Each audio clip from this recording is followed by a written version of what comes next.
All right, well, I think at this point you guys should all be seeing me. Do me a quick favor, if you see my screen or you hear me, just kind of give me a quick shot in the chat room. Just go right down the chat. Just let me know maybe your name and where you guys are from. Would be awesome to kind of just know where you guys are coming from. Let me know you guys can hear me and see me. Would be awesome just to make sure you guys are catching me. You guys can hear me and see me loud and clear. So just kind of let me know right in the chat. Let me know you guys can hear me and see me just simply by letting me know a name and where you guys are from, what city, what state you guys are from.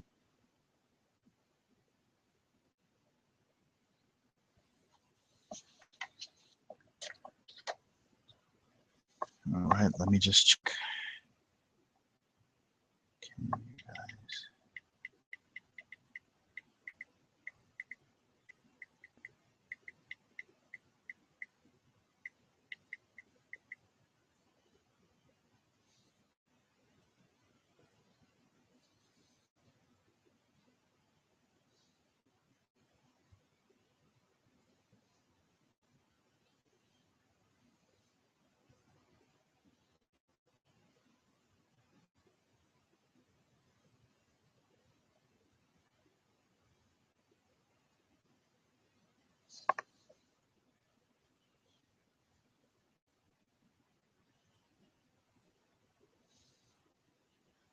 Hello?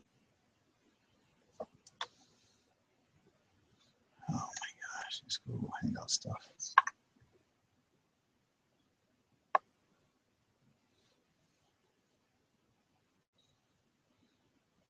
Hello?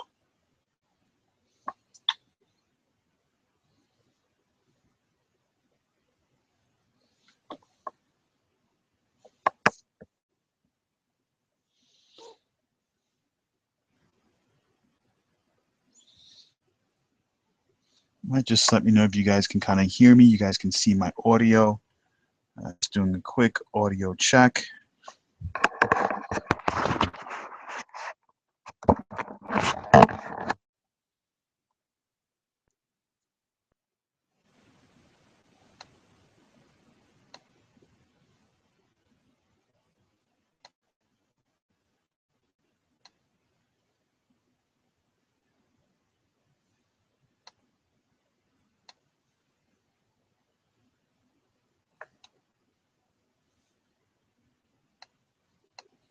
All right, let me know. Can you guys see my audio, see my video?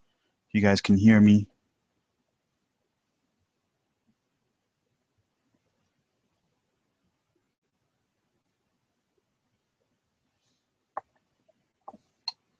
All right, let me know. Can you guys see my audio, see my video? You guys can hear me.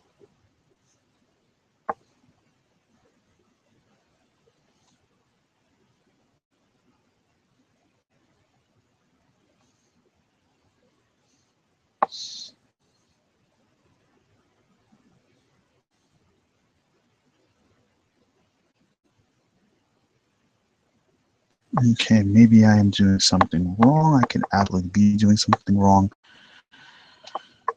Oh, man.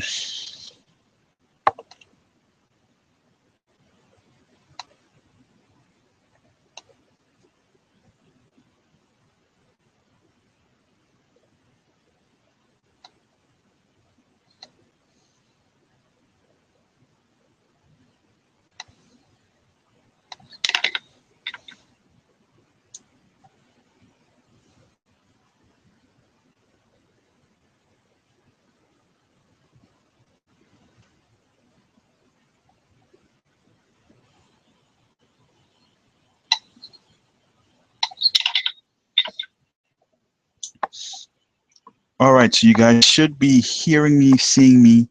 Let me know if you guys can hear me, see me. Sound like I'm in a tunnel, though. That's not good. All right. Well, let's just do this one more time. Hopefully, you guys can hear me and see my screen. Just do a quick audio check. If you guys can hear me, do me a quick favor. Just kind of let me know where you guys are from. what city, state you guys are from. That way we can kind of get started.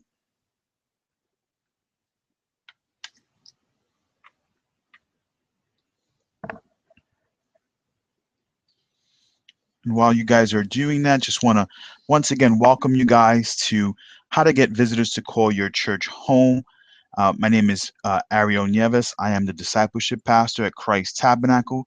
You can see and hear Kelly all the way from Texas. Awesome to have you on board. Thank you so much for joining us. There's a couple of others that are online. All right, so I want to honor your time. Let's just kind of jump right through it, right to it, especially since you guys can hear me, see me clearly. All right, so I am super excited to gather, especially with pastors and leaders who absolutely love the Lord, love the ministry, and really have a desire to see people grow. And that's really the whole point of an assimilation process, is really helping people go from visitors all the way to membership, but really spiritual growth. And so that's what we're going to be doing tonight, talking about an assimilation process and how to get visitors to call your church home. And so just real quick, for your viewing pleasure, I want to make sure that you guys turn everything off in the background. If there's anything in the background that might be, it might just kind of make it a little bit difficult since we're live online. Also, make sure you guys take a moment, just kind of silence your phones, and then close the door. If you're in an office or in a setting where you can kind of close the door, that'd be awesome. Give yourself a little bit of sense of privacy. And really, for the next 60 minutes, this is really all about your growth. And really your church's growth. And so I want to make sure that you can do whatever you can to be focused on that. And then at the end, if you stay tuned to the end, I want to just share with you how you can get this bonus. This bonus is called 21-day follow-up plan. And in the plan, I just talk a little bit about a 21-day outreach or an opportunity for you to reach to your visitors. It includes emails, it includes just all of the texts required to reach out, and so it's going to be a real help to you. And so I don't really know much about you, and so this will kind of just help me. So if you can, just kind of let me know on a scale of 1 to 10, how effective is your current assimilation process? So if you had to take a moment and just kind of measure or take a look at how effective your assimilation process is, just on a scale of 1 to 10, how is it? 1 being not too good, and 10 being completely amazing. You're connecting every first-time visitor that comes to your church. And so just kind of let me know on a scale of 1 to 10, on a scale of 1 to 10, how is your assimilation process? And if you guys are watching online, please feel free to jump right into the chat. There's a chat room. You can just kind of sign in using your Facebook account. And so it would be fantastic just to have you jump on with us. And that way you can kind of just, we can have some interactivity. And so how effective is your current assimilation process on a scale of 1 to 10? And as you guys are thinking about that, also just think about, if you had to kind of give it one word, what is missing from your assimilation process? I mean, is there that one thing that you can potentially do that would really take your assimilation process to the next level?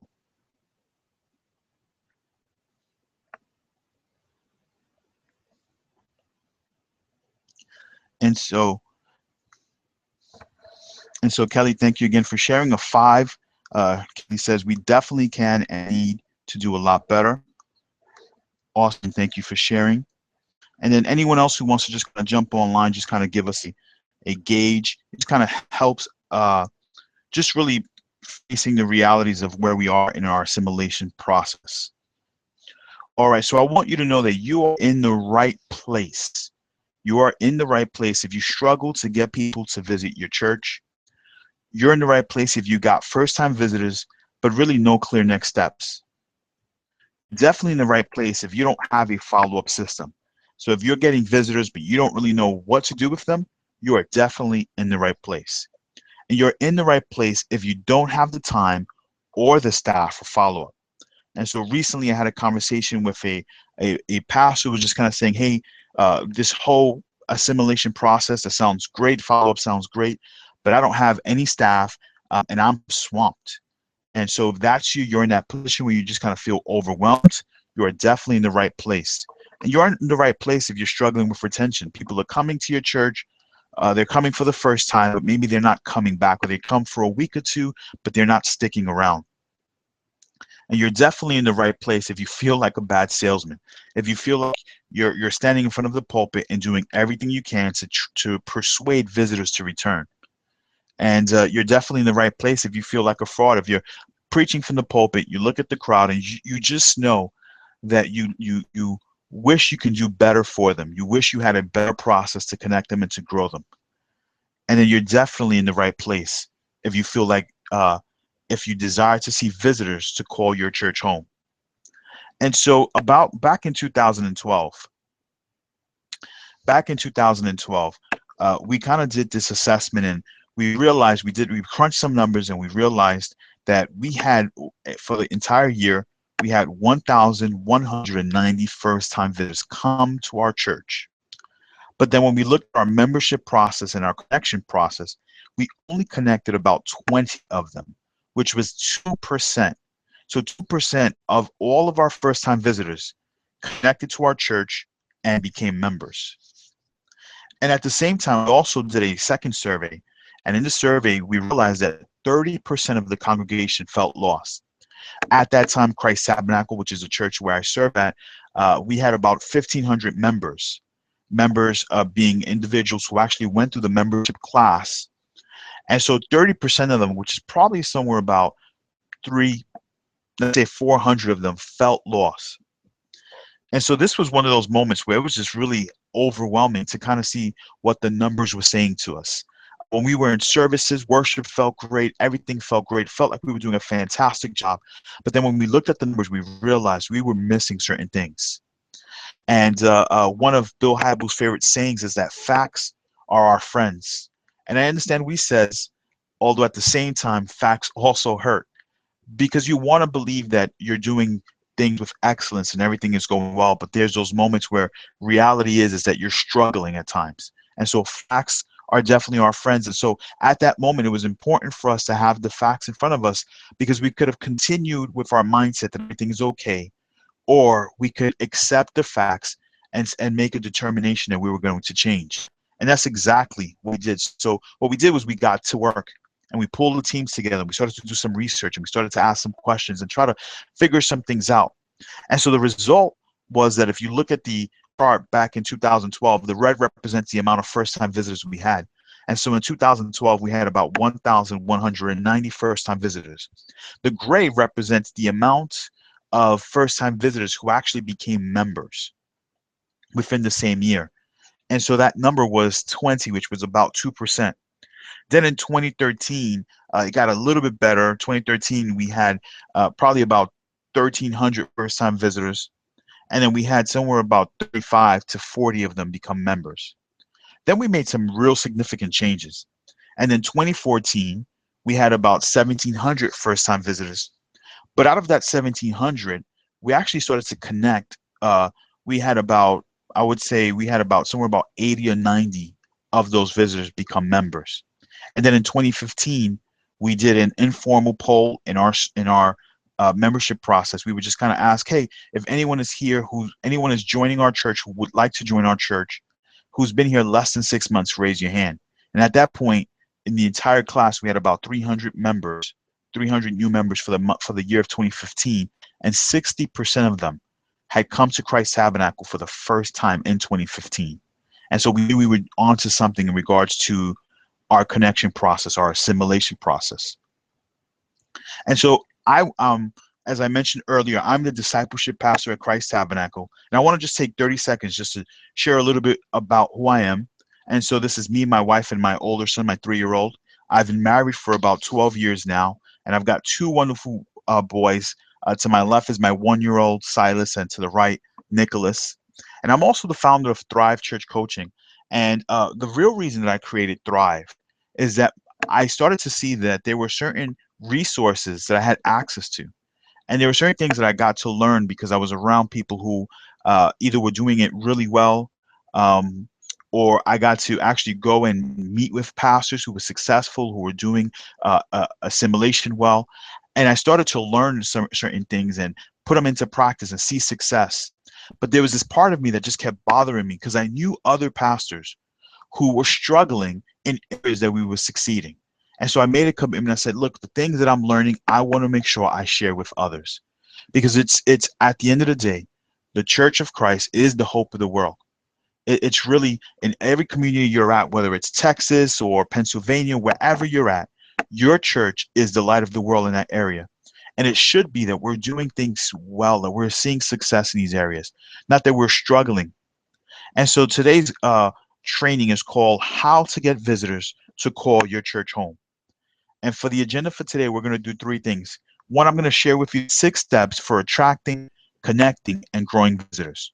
You can call it assimilation process. I'm also going to share with you a opportunity for us to be able to work together, where I can possibly come alongside of you and serve you. And then finally, we're going to take some time out for Q&A. And so if you have any questions, just jot them to the side. And then when we get to the Q&A portion, I'd love to answer as many questions as I can. I'll be here to answer all the questions that are necessary. And so again, 6 steps for attracting, connecting, and growing. And so here are the 6 steps. Step number 1 is creating a culture of evangelism. Step number 2 is think guest first. Step number 3 is sermons that connect. And step number 4 is having an effective follow-up. Step number 5 is membership. And step number 6 is spiritual growth, or what I call a discipleship funnel. And so let's jump right into step number 1. Step number 1 is a culture of evangelism. And the goal of evangelism is to encourage your congregation to invite. I've heard one church say it this way, said, just don't invite people, but bring them. Make it your business to go to their house, knock on the doors, invite them to dinner, invite them for a cup of coffee, and bring them to the church.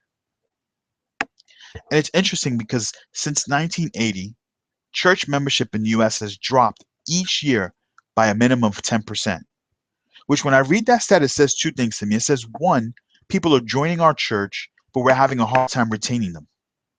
But 2, even if people are leaving our church, we're not attracting other new members. We're not connecting them. And so as a result of people leaving and not bringing in more people, we're starting to see a drop in membership.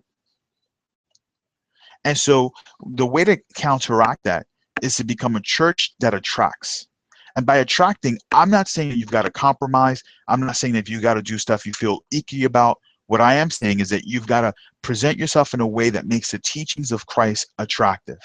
And so let me give you 3 steps to becoming an attractive church. Here's the first. You have got to pursue excellence.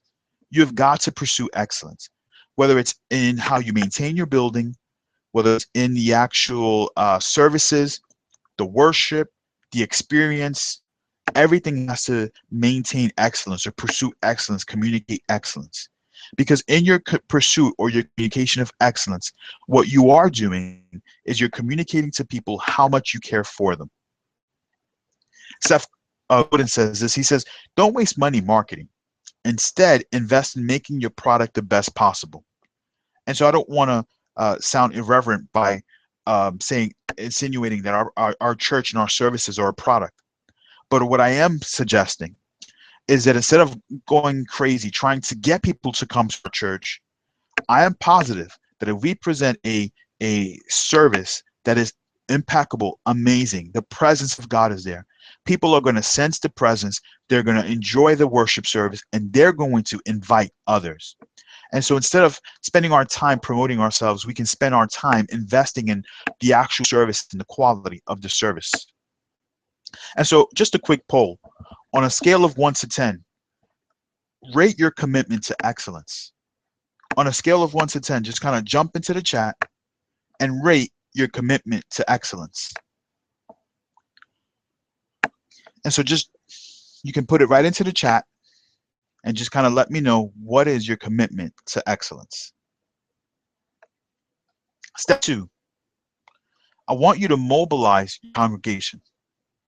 And so this is what we mean by mobilizing your congregation.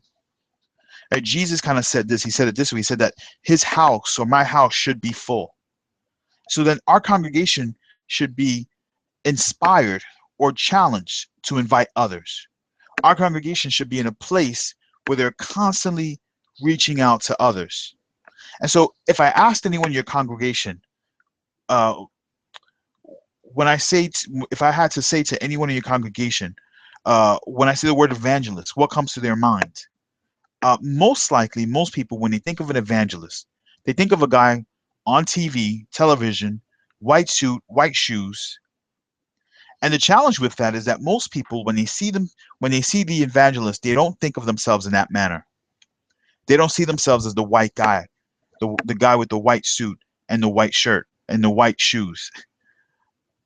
But Elton Trueblood, he says it this way. He says evangelism is not a professional job for a few trained men, but is instead the unrelenting responsibility of every person who belongs to the company of Jesus. Says everyone in your congregation has a responsibility to invite. And so if I was to go to your congregation again and ask them the second question, who has had the biggest impact on your coming to Christ, on your making a commitment to Christ? Most people would not say the evangelist or the televangelist, the guy with the white shoes. They would say the grandma, the aunt, or the uncle, the person who prayed them into the kingdom. They would say, for myself, I personally, I made a commitment to Christ close to 20, say about 20, 21 years ago, because I had a cousin who invited me and invited me and invited me. And then he would call me and he would say he was praying for me. And then he would call me and then he would invite me. And so when I think of who do I relate more to, the individual that prays or the televangelist, I relate more to the individual who would pray for me, who invited me to the church. And so, in essence, when it comes to mobilizing our congregation, we've got to help them understand that they don't have to be the televangelist, but they can be more like the person who comes alongside someone and just prays for them, encourages them, and is just there for them and invites them. And God will use it as part of the process to bring people to the kingdom. And so here's step 3 to becoming an attractive church. You've got to preach Christ. Bottom line, you have got to preach Christ. Here's a friend of mine. This is one of my best friends. I want to introduce you to him. His name is Nathaniel Rosen. When I met Nate, he was struggling. He was working as a clerk in a law firm. He was renting a small room, and he shared a bathroom, kitchen area with other individuals. Honestly, he used to live off a cup of noodle soup. He had a baby girl from a bad relationship. He used to sell drugs. He was a stick-up kid. He didn't have any formal training, but he had a radical conversion. And so he became a member of Christ Tabernacle. He got involved. He started serving in ministry, doing Bible study, developing friendships, and then eventually he started to grow. And over some time, he really started to mature in his walk. Eventually, he found a good job. He started to get things together. He got married to his wife, Swanette. And now he's got a huge family, owns his own home, and really should have been a statistic, but God transformed him and renewed him. And so his journey really started with this assimilation process. His journey started with him connecting to a church, becoming a member, going through some of the discipleship classes. And I share it with you because that's how it should be. As people come to our church, when our assimilation process is strong, people get connected with Jesus, and then they begin to grow. So that's step 1, creating a culture of evangelism. Step 2, you need to think guest first. You need to think guest first. And so thinking guest first, the goal of this is to create an unforgettable experience. An unforgettable experience. And so step 1 is you've got to know your audience. You've got to know your audience. You've got to be able to understand where they're coming from and what are their challenges.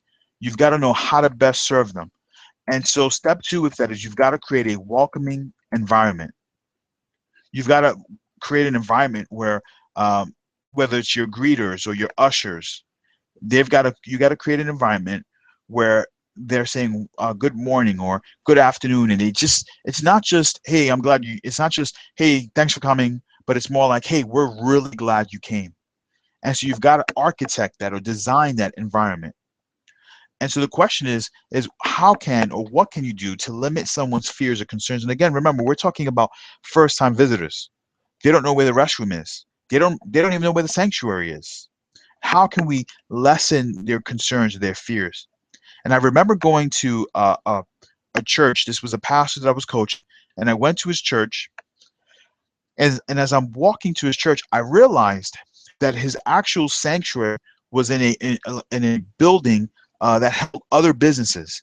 So I start to walk in. There's doors to the left, to the right, and each door is towards a different business. And I started to get a little overwhelmed because I didn't know how to enter. I didn't know where to go. Comes ends up happening is that his building was all the way to the end, to the back. And so I come, and as I talked to him, the first thing I said to him was, "Hey, on Sundays, you've got to post greeters in that hallway because it's a long hallway. And if I'm seasoned, I've been at the church for a long time, and I'm coming here for the first time and I feel apprehensive. Imagine your first time visitors on Sunday. So what can you do?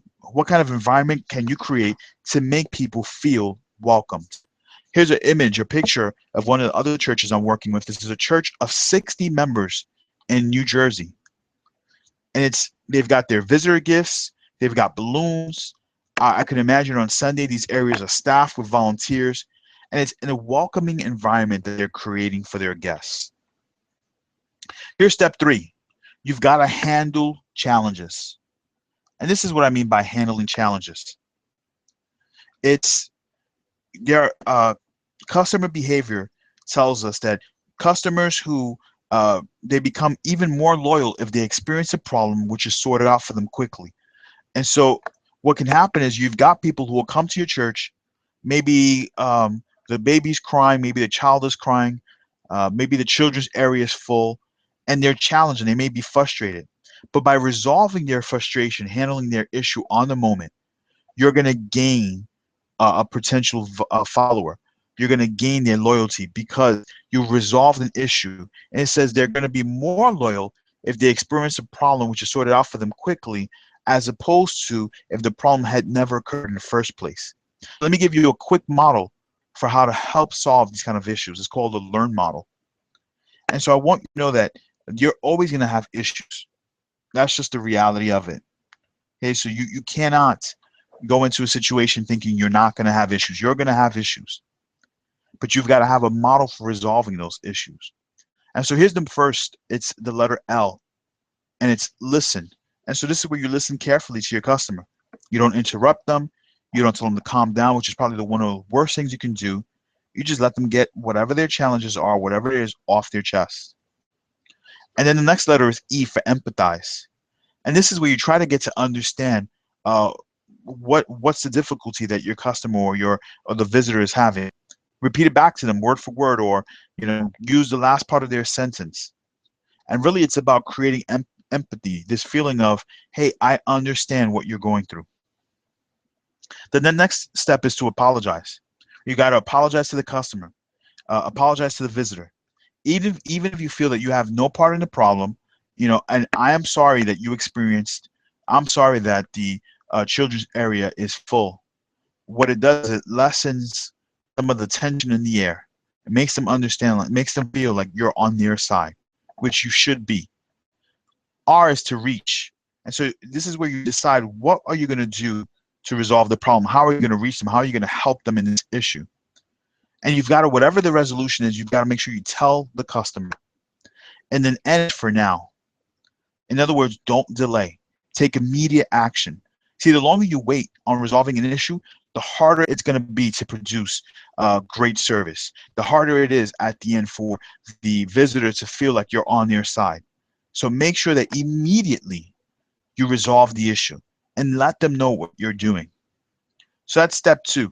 Step 3, sermons that connect. And so the goal of step 3, preaching sermons that connect, is this concept of mutuality. And mutuality is really just this idea that we're all on the same side, or that there's no difference between me and you. What you really want is for someone who's sitting in the congregation to point at the pastor who's preaching and say, hey, whatever God did for him, because I'm no different than the person who's preaching. Whatever God did for him, he can do for me. And that's this idea of mutuality. We're all in the same, we're all equivalent, we're all the same at the foot of the cross. And so there's 3 ways to accomplish this. And the first is you want to tell personal stories. You want to use personal stories. And so I did that recently. I was preaching about unity, talking to a congregation just about the importance of being unified. And I just told a story about my two boys. My son, Nicholas, who's on the right, he's 3 years old. He had a very hard time when Silas, the little one, came along, because now he had to share his toys, he had to share all the attention. It was very difficult for him. And so there was this one moment where uh, my 3-year-old starts to take every single toy away from my 1-year-old. My 1-year-old tries to grab a toy, the 3-year-old takes it away. 1-year-old will grab the toy, 3-year-old will take it away. Finally, I said to him, "If you do it again, I'm gonna give you timeout." Did it one more time, and so I sat him down, got on one knee, looked him in the eye, and just said, "Hey, Silas is my son, and you're my son. I love him, and I also love you. But what I love most is when my boys get along." And then I just kind of paused for a moment. Everybody's like, "Oh." And then I looked at the congregation and just said, "You know what? You're sons and daughters of the living God. He's your Father in heaven. And what he wants more than anything else is for his children to get along." And then I went on to expound on how to and the things you have to do and forgiveness and letting things go. But the story set up and made a connection with the congregation. I connected with those who were parents, and I also connected with those who were siblings who may have had some sibling rivalry issues. So that's step one, personal story. Step two is illustrations. And an illustration is really a comparison or an example intended to help explain something. Or let me say it this way. Right? We use illustrations, we use something familiar to explain something unfamiliar. A friend of mine recently preached about, he was communicating to husbands in regards to how they treated their wives. And he was talking about washing their wives with the word. And he talked about the tag on your shirt, how it says wash gently. And he said too many of us aren't like that shirt where we wash our wives with the word, but we use it in such a way to manipulate or direct them or get our own way. And he said instead, the t-shirt instructs us, the tag on the shirt instructs us to wash our wives gently, to wash them with the word gently. And it was just a great illustration, and it just kind of brought some clarity to things. And so that's step two. Step three is just creating some next steps. And really what happens is when we're preaching, when we're communicating, we end up with a room asking this one question. They're wondering, what do I do with what you just told me? What do I do with what you just told me? And so just real quick, on a scale of 1 to 10, how effective are your sermons in engaging first-time visitors? Just kind of put that right into the chat. How effective are you in regards to connecting with first-time visitors? So I just want you to kind of think about that. And so step four is all about follow up. This is one of my favorite areas because follow up is really about creating or building relationships. And so when we talk about follow up, the goal of follow up is building relationships. And so I follow a couple of different marketers, just kind of learn from them. And they've got this saying that it takes 7 touches to build trust. It takes 7 touches to build trust. And so let me ask you this question. Do you have the staff or the volunteers for effective follow-up? Do you have the staff or volunteers for effective follow-up? And so recently I was speaking with one of the pastors that I'm coaching. And when I was talking with them, they were talking to me a little bit about just how challenging follow-up was to them. And they were talking about the amount of phone calls they were making and letters that were going out. And everything seemed so hand-to-hand combat, one-on-one. It requires so much manpower. And she just point blank asked me the question. She said, how can I do strong follow-up when I don't have enough staff or volunteers? And so I think for many of us, the question is, how do we do effective follow-up? We're getting 20, maybe 10, 20, 30, 40, 50 first-time visitors on a Sunday, but we've only got 3 or 4 people helping us to do follow-up. So what is the secret to effective follow-up? So here's the secret. It's called automation. And so automation is really just operating a process by electronic devices, reducing human intervention to a minimum. Or let me say it this way. Just to quote Scrooge McDuck, it's not working harder, it's working smarter. And so automation is really just making easier by using computers or programs to help reduce the amount of work you've got to do. And truthfully, what happens is when you automate properly, it makes you more effective. So I want to just take a couple of seconds and just a couple of minutes and unpack the 4 tools that I utilize for effective follow-up. So I just want you to know that on a weekly basis, we average somewhere about 50 to about 75 first-time visitors. And so let me just share with you 4 tools that we use to follow up with these 50 to 75 first-time visitors. The first tool is email. When most of us think of email, we think of Outlook, but I'm not referring to Outlook. I'm referring to, we utilize Aweber. And so Aweber is an email marketing tool. And what you can easily do is this, the way it works is that you actually take some time up front. This is what's awesome about automation is you do the work up front, you do hard work up front, and then on the back end, it pays off. And so up front, we had to sit down and we had to write these emails. So you see 3 emails. But then once they're in the system, you'll see, for example, email number 1, thanks for visiting, and enter someone's name, and it says that it sends it immediately. Then the second email, here's a video from, and you see it sends 4 days after the previous message. And then the third email is sent 11 days after the previous message. What automation does is we take the names, we enter it into Aweber, into the system, and automatically these emails are being sent out on our behalf. And so the second tool that we utilize, so there's automation, and then we combine that with Vimeo. And I'm sure many of you know Vimeo is extremely popular. It's a site where you can watch streaming videos. And so in order to connect with a lot of our members, what we've done is we suggest that your senior pastor, his wife, sit down and shoot a first-time visitor greeting. And so this is a video where we're just kind of greeting our visitors, sharing with them, just kind of saying thank you, share a little bit about your testimony, your personal life. And then you just can send it to them via email. And what's amazing is that this is the email that gets the most amount of opens. And the reason is because when people see your face, they feel connected to you. And so if you wanted to take a look at this video and watch it in its totality, you can go to vimeo.com/123970426. That's vimeo.com/123970426. And you'll be able to actually watch the video in its totality there. Tool number 3 is easy texting. And so easy texting is just what it is, a texting program. And what we found is that when it comes to reaching people, texting is one of the most easiest ways to connect with people because they get it right on their phone. And most people just immediately that they get a text, they look. And so if you want to communicate effectively with someone, easy texting is probably the way to go. And so this is kind of like their system, the way it looks. And what you can do is easily you can just create an email. If you look near the bottom of this image, it says scheduled delivery, meaning you can create the email and then schedule it for the future. And again, all you've got to do is import the names. And once you import the names, you can schedule it and send it out. And what you see here is when people get text from us, some of them respond. Some of them just kind of get back to us. They'll reply.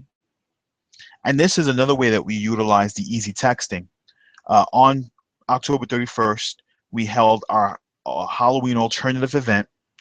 We had probably about 500, 600, 700 parents, children in the room. And near the end, we just kind of said to every parent, hey, we've got a coloring book for your child, and we've got some next steps that you can take with your child. If you'd like to download the coloring book, send a text message to the word Minions, MINIONS. And Minions in easy text was just a keyword that we created. So when someone would text the word Minions to 313131, they would then get a reply with a link to the PDF.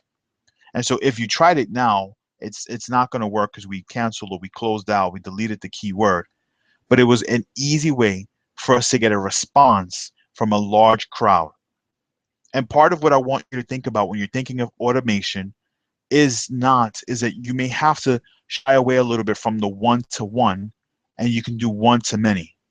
Now, the one thing about automation, I will warn this to you, is that if you solely depend on automation, it becomes it becomes a bit impersonal.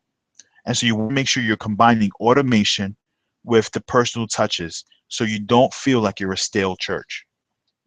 Here's the fourth tool. It's called Call 'em All. And so Call 'em All is really just a robocall, a system for robocall that you can use with your churches. And so in the past, what we used to do was we would get, again, 20, 30, 40, 50 first-time visitors. I'd have 3 or 4 volunteers making a ton of phone calls at night, and we would end up just making 10, 15 phone calls. And so the byproduct was that that phone call list started to really pile up because we started to get behind. There were times where you wanted to remind people of something. And so again, another list of phone calls. Instead, now we use Call 'em All, which is a robocall. We get the senior pastor to record a message, and then we share it we send it out, and it pretty much within 10, 15 minutes, you can call 100, 200, 300 people with that one message. Now, again, if you do that on a consistent basis, it becomes personal. But for moments where you need reminders, for moments where you just want to reach out to everyone, just kind of give a touch, it works effectively. In fact, one time we were hosting a baptism, and I recorded a Call 'em All. I recorded a message, sent it out to about 200 or 300 people, and that Sunday I got one guy who got baptized, came out of the tent, came to me and said, "Hey, thanks for the voicemail. I wasn't gonna get baptized, but because of your voicemail, I decided to get baptized." Now, again, I didn't call him personally. I used Call 'em All, but with the features, it felt so personal that the pastor called me directly. And so you want to make sure this is something that you can definitely put to use. And the bonus tool, this is not probably not in your notes, but there's a bonus tool. One of my favorite tools that I use is called Fancy Hands. And so the only reason I'm suggesting this is because I know a ton of pastors who have said to me on countless times that they don't have enough staff or volunteers, and that the finances are in a place where they can't afford to hire anyone. And so Fancy Hands is really just a bunch of virtual assistants that are there to assist you. And the way it works is that you've got your request, you've got to-do items, you put them in, you put in a request, they receive the request, and then they process it. They do it for you. And so the way I use them is I'll have them check my emails and then send me an Excel file with the emails I've got to look at or the emails I've got to respond to. I'll have them check my voicemail. I'll have them make phone calls for me, have them do research for me. They can book airline tickets. They can do a ton of stuff. They can make purchases for you. There is a ton of stuff that they can do. And you've just got to think of it this way. They can do anything that does not require them to be in the office with you. And so it's a great, great resource.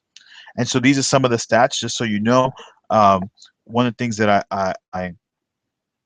you know, you can tell by the stats that I'm not really the kind of person who likes making phone calls, because they've made 87 phone calls for me, where they've only sent 13 emails for me, and I've sent a ton of emails on my own. I've made 171 requests. They spent 5.5 hours on the phone, and I've saved about 4 days worth of work, literally, whatever that time frame is, 60 seconds per 1 minute, 60 minutes per hour, 4 days worth of that in terms of, because of the assistance that they gave. And so I mentioned emails, and I just want to remind you that there's a 21-day follow-up plan that I'm going to just kind of share with you how to access it at the end. It's a bonus that I'm making available. And I'm just sharing this at this point in time because we talked about the emails, we talked about the automation, and one of the biggest challenges is writing the emails, coming up with emails that are effective and that are going to connect with your visitors. Well, all those emails that we've written are in the 21-day follow-up plan, where you can utilize, you can kind of copy, paste, and adjust it so it works for your culture. But I just want to remind you of that. Step 5 is membership. Membership. And so the goal of membership is identification. Identification. And so this is really about going from that's the church that I go to that's my church. That's what identification is all about. And so the question is, how long is someone attending your church before they become a member? How long is someone attending your church before they become a member? And so when we did the research about 3 or 4 years ago, we realized that people were attending our church 3 or 4 years before they were willing to commit to our church. And really what that said to me is that our membership process required so much from people. It was scary for people, it was challenging for people. And so now, after making some adjustments, making adjustments to our membership process, we got to the point where the majority of the people in our membership classes have been attending our church 6 months. And why is that so important? Because the longer that people are on the fringes, the higher the probability that they will not connect to your church. And so you want to make sure that there is a process, a clear membership process. You want to make sure that in the membership process, people understand what their next steps are. You want to make sure that they understand the mission and the values of your church. When we're talking about a membership process, we're not just referring to the discipleship component of it, where people are learning about the Lord, or they're learning about their Bibles, they're learning about the blood, they're learning about grace. It's not just that. It's also that they're learning about your mission because they're going to align themselves. They're going to be part of making that mission come to fruition. And so you want to make sure that when it comes to the membership class, that they understand who you are. So you've got to make sure you are clear in your membership process. And membership should also be a launching pad into your church. So the way we utilize membership is that's your first step, because membership to us signifies a sense of accountability, aligning up together. And so if once you become a member of our church, once we're committed to one another, once I'm able to disciple you because you're committed to the church, you're committed to the process, then we can launch you into your next steps. And that's where you want to identify the next steps for individuals. So there are 6 next steps that I want to help you with. 6 steps to creating clear next steps for your new members. So here's step number 1. You want to start a membership care team. So a membership care team really is a group of volunteers that you've brought together with the purpose of hand-holding your new members through the process. It's making sure that they're in that they're finishing the membership class, or if there's some next steps, that there's phone calls to the ministry leader or phone calls to the actual new member.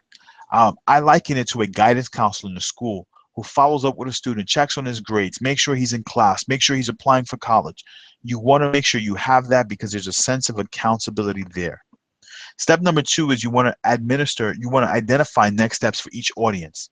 And so your audience, you're going to have different types of audience. So for example, you've got people who want to become members of your church, but they're living common law, they're not married. What are your next steps for them? You may have people who went through your membership class, but they don't want to become members at the end. What are your next steps for them? You may have some people who are new. They just had a radical conversion experience. They just made a commitment to Christ, but they know nothing about the Bible. They have no religious background. What are you doing for them?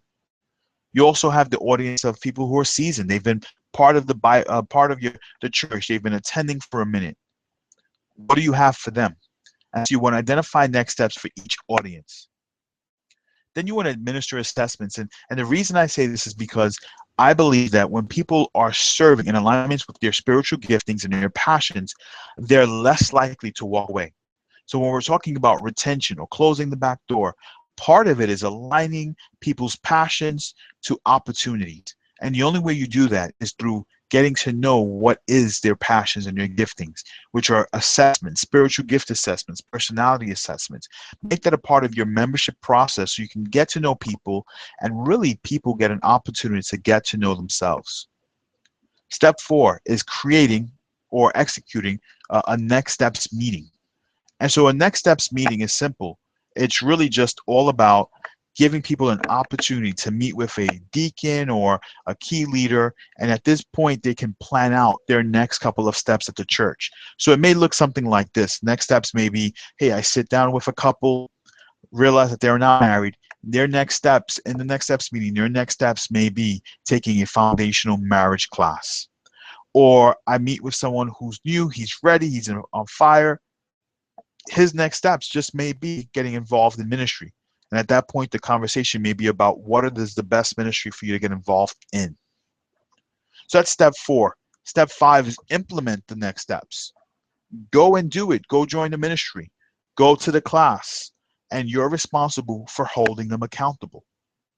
You're responsible for making sure that people follow through. And if they don't, there should be a phone call or an email or just a way that we're reaching out to them saying, hey, you said you were going to go to class. You didn't. We just want to make sure everything is okay, or if there's any other way we can help you in this process. Step 6 is track new member progress. And this is so important because what happens is we help members, but then we never track where they're at and come back around and follow up. So what I mean by tracking is, are you checking in on their attendance? So they said they were joining a ministry, but have they actually attended the ministry? Or maybe taking a look at the attendance of a Bible study class. So maybe their next step was taking a Bible study class on, let's say, the book of Ephesians. Did they take the class? And being able to run these reports gives us a sense of accountability and follow-up. So the more we know about where people are, the more we can ask the right questions and we can follow up with them. And really, this process is super important because it communicates this one clear statement to people, and it's that you matter.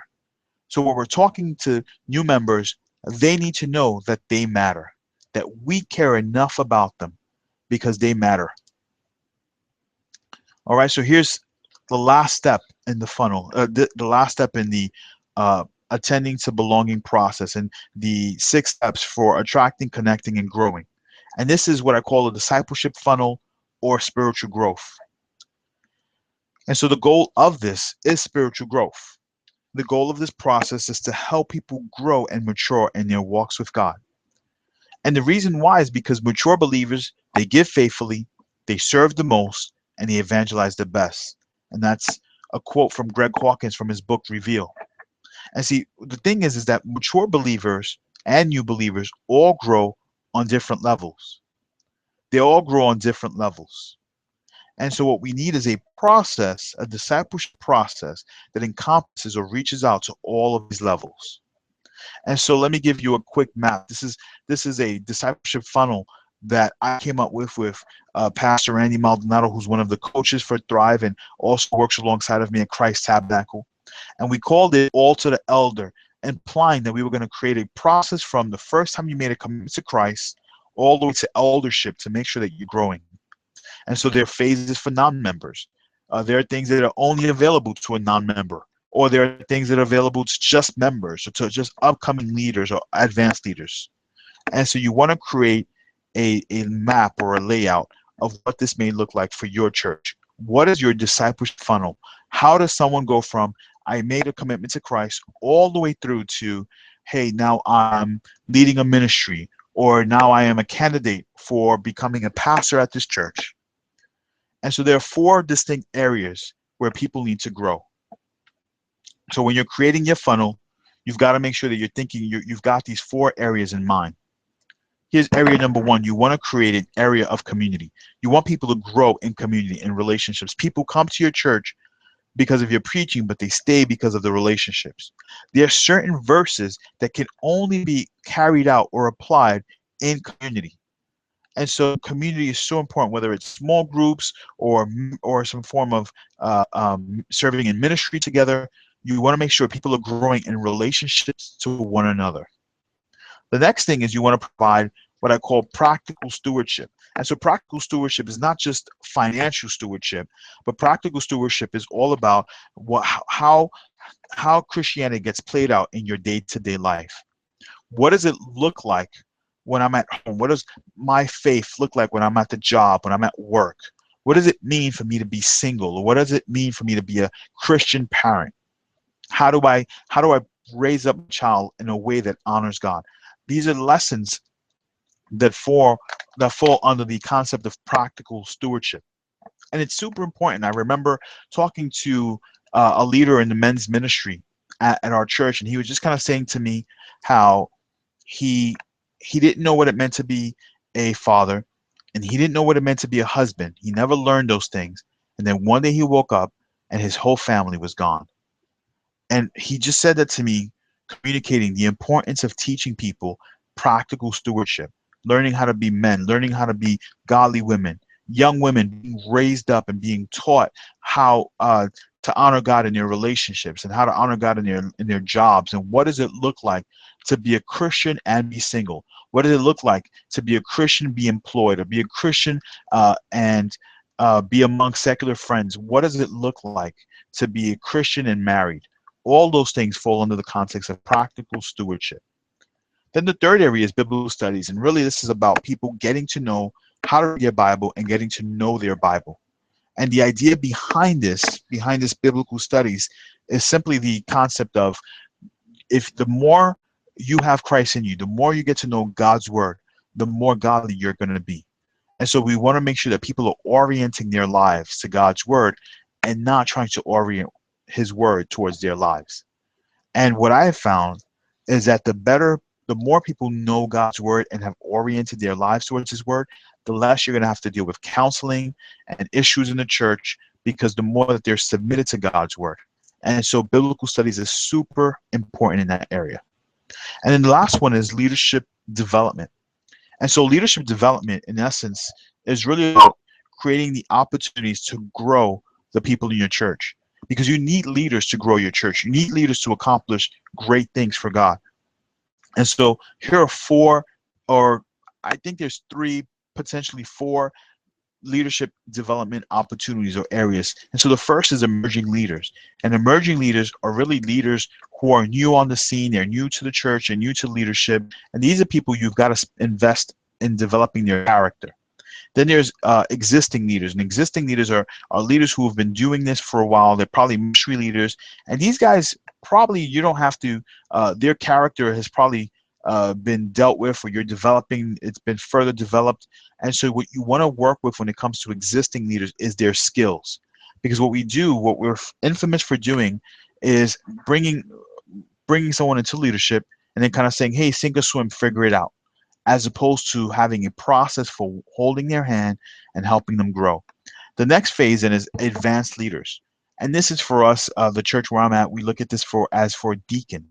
So if you're up for deaconcy or deaconry, if you're up to be a deacon, then you've got to take a class in terms of the development. And this is really more about leading an organization, or leading within the context of an organization. It's not just leading yourself. It's not just leading teams. It's not just skills.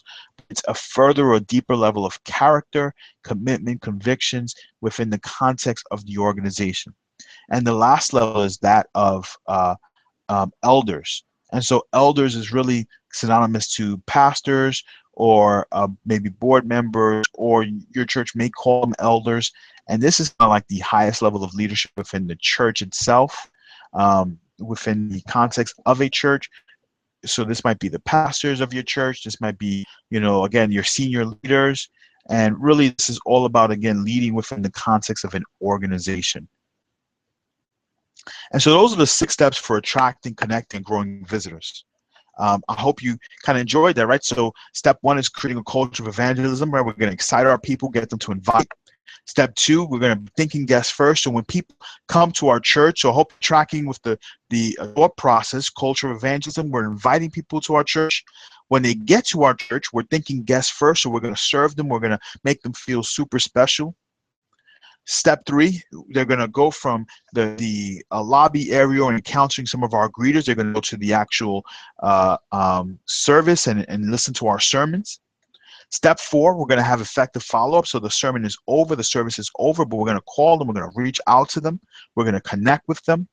Step 5, once we're reaching out to them, they're going to eventually become members of our church. They're going to identify with the church. And then step 6, now that they're a part of our church, there's that spiritual growth component where they're growing spiritually, they're maturing.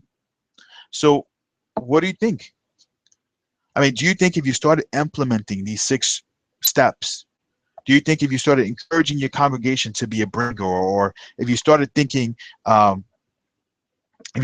guests first and begin architecting the experience that guests have, or if your discipleship process met your different audience levels, or if you had an assimilation process, do you think you'd begin to make a difference in your church, in your ministry? Do you think that you can get visitors to call your church home? Do you think that your church would begin to experience exponential growth? And so I'm not really sure why you showed up, but I want to take a couple of guesses.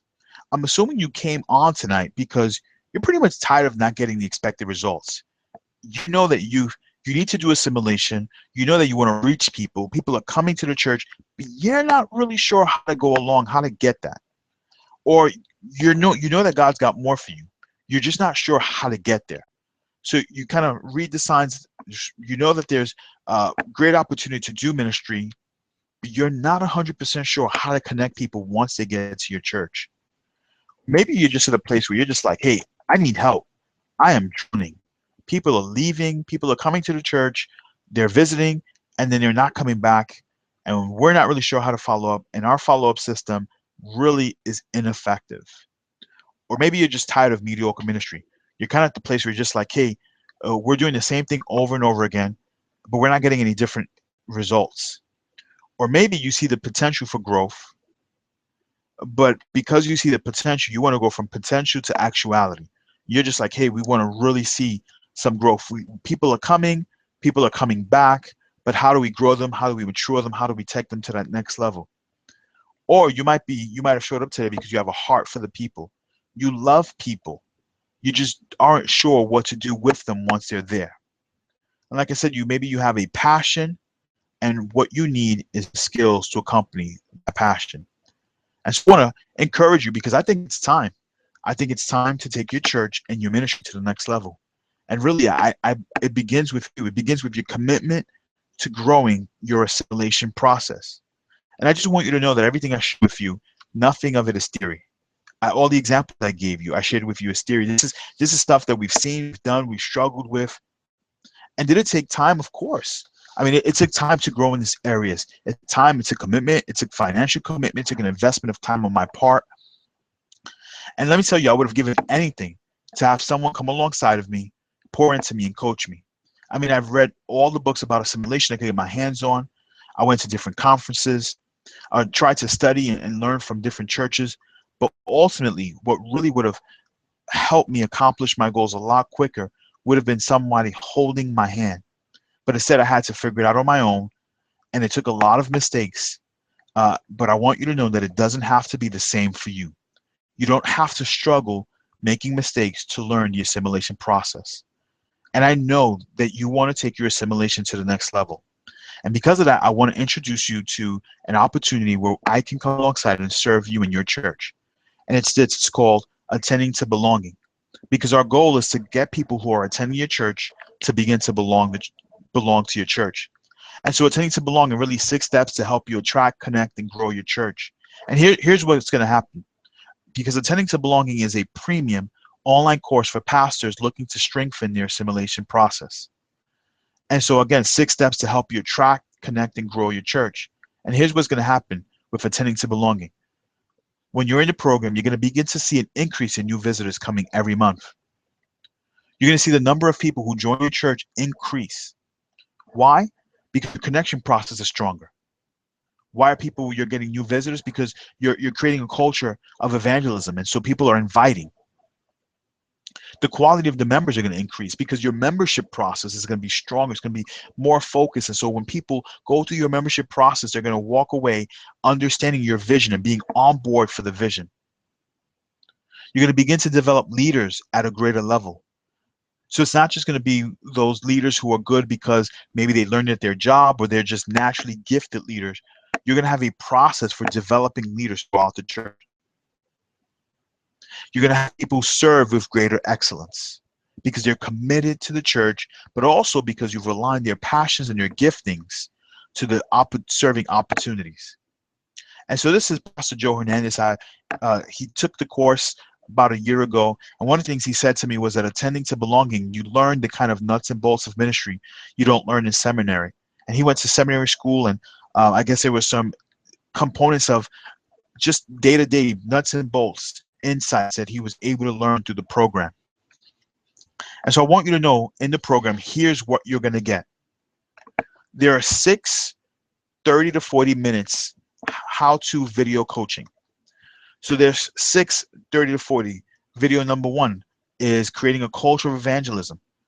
Video number 2 is all about thinking guests first. Video number 3 is all about preaching sermons that connect. Video number 4 is about follow-up. Video number 5 is about membership. And then video number 6 is about creating a discipleship funnel. And so with this, you're also going to have full access to the membership site. And it's lifelong access. So once you purchase it, once you're in the program, you've got full access for the entirety of your life. In the program, you're also going to get ready to use resources. So every module, every step has resources. So for example, with the culture of evangelism, what we've got is we've got a reach in, reach out. Because in order for you to really reach out to the congregation, for you to reach out to those who you want to invite and evangelize, first you've got to reach into your congregation. You've got to mobilize them. And so one of the worksheets is really a calendaring process where you can decide, hey, we're going to do these evangelistic opportunities, and this is when we're going to reach in and really mobilize our congregation and excite them to invite. So you've got ready to use resources like that. I've got flyer templates that you can utilize, and Get Connect cards, which are cards that you can just kind of put information and get visitor information, their names and their emails when they're a first-time visitor. And again, like I mentioned, these are done for you resources. And so some of these resources are resources that they're emails that have already been pre-written. You can just copy and paste them and put them to use. And I want you to know this is the best training that we've got. This is our very best. And also inside, you're going to get 6 interviews with ministry experts. So these are interviews where week 1 or module 1, when we're talking about a culture of evangelism, I sit down with Barbie Acevedo, who's a service producer, and we talk about how to craft a service that's going to reach the lost. And then when we talk about preaching sermons that connect with the lost, I interview Pastor Adam Durson. We talk about making altar calls and how to create and engineer an environment where we're creating altar calls, where we're creating an environment where people are more comfortable in responding to an altar call. And as I mentioned, this is a fast-acting bonus. So as I mentioned earlier, you stay tuned to the end. There's a 21-day follow-up plan. And so in essence, if you sign up today before 10 p.m., you're going to have the 21-day follow-up plan, and the plan includes a script for doing a video greeting for your pastor and his wife, includes an email.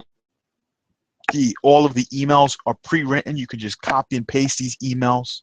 And really, this is going to get you, it also has a calendar for a 21-day follow-up, and this is really going to give you a boost in regards to setting up your follow-up plan.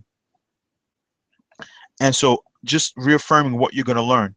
As I mentioned, the 30 to 40 minutes, each video covers the following. It covers 3 phases. The first is attracting. And so we're going to attract, which is step 1, how to create a culture of evangelism. Step 2, how to create a great guest experience, or how to think guests first.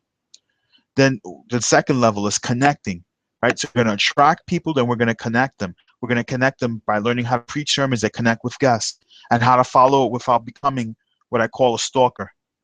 The next one is growing. So once people are attracted and they're connected to your church, then we've got to grow them. We've got to mature them. And where we talk about how to develop an effective membership course and how to develop discipleship process. And so every single step that I just identified, all 6 steps are going to have a master training, 30 to 40 minutes, are also going to have done for you resources, and are also going to have these expert interviews where I sit down with individuals and really get the best out of them. And so the resource is available at attendingtobelonging.com. And so I'm sure you may be thinking, listen, I'm just getting started. I'm not really sure if this is the right resource for me. And I want you to know, if you're getting started, this is exactly the right resource for you, so that you can get a boost in the process. So you're not creating assimilation on your own. You're not creating your process on your own. Some of you might be thinking you don't have the money for this. Well, in a moment, I'm going to tell you the amount, and I think it's going to be super, super inexpensive, and really it's customized in such a way where it's beneficial for your budget. Because I recognize that churches have small budgets, but yet we've got to make sure that we have a strong assimilation process. Some of you might be thinking, well, you're too busy for this process. Let me just say this. If you don't have a focus on connecting your visitors, you may be too busy in the wrong areas.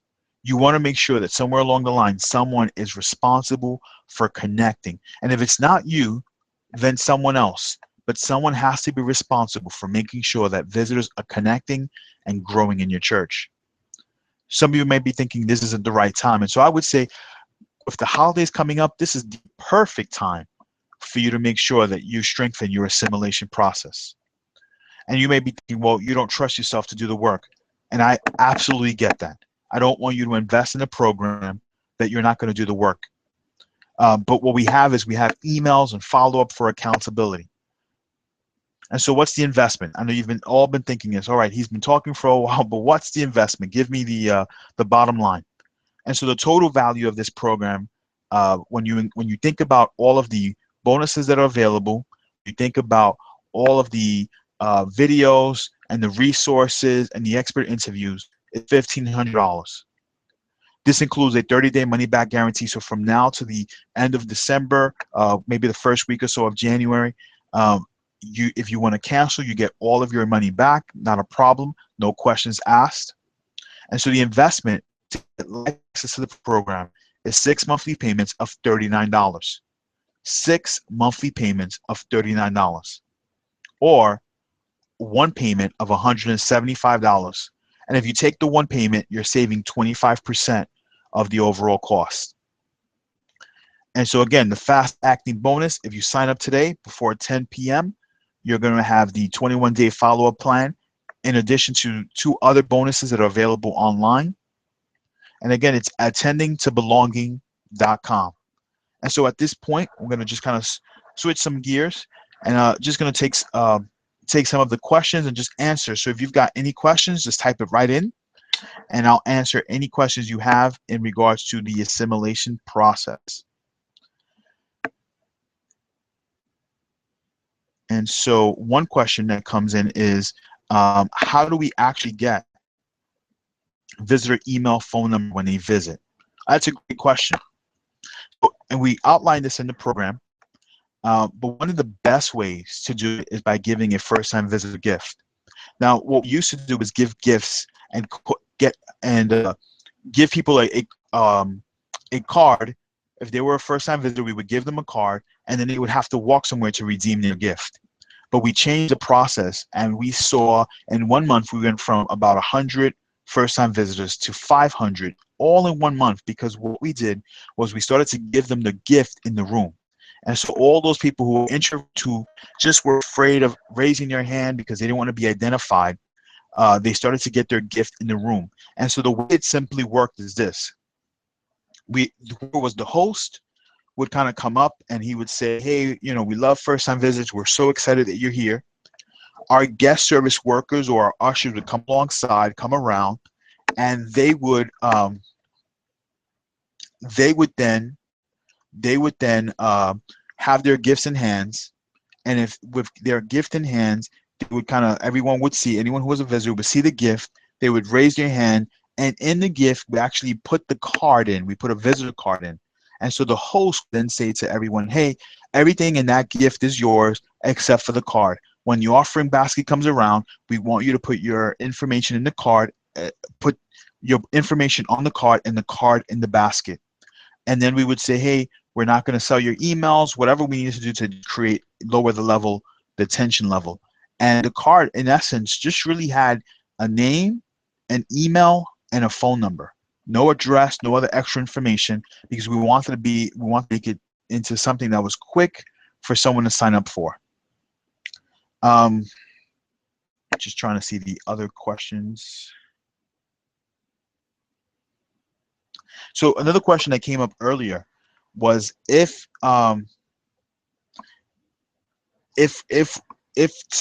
we had to start from scratch, where would I recommend that they start? So I would always recommend that you start with step 1, which is creating a culture of evangelism. And I would actually I would encourage you to start from the process of creating a culture of excellence. So as we're looking at evangelism, we've got to look at our building, we've got to look at our services. Are we doing these things with excellence? So to make sure that we've got to make sure that when it comes to first-time visitors coming to our church, we want to make sure that we've got a process for people feeling, like they're feeling like like our church cares for them. And so some of the things may look like, hey, what about the bathrooms? Is there a process for making sure that the bathrooms are clean in between services? Is there another process for making sure that in between the services we're cleaning the actual sanctuaries? So all of those things are part of that process. All right, so at this point in time, I think I've answered most of the questions that have come up. If you've got any other questions, you can also just send me an email, ariel@christtabernacle.org. And I actually did not realize it was 10:15. So again, if you sign up for the Tending to Belonging program before 11 o'clock today, you'll also have the fast acting bonus, which is the 21-day follow-up plan. All right, so one more time, I want to just thank you guys all for jumping on.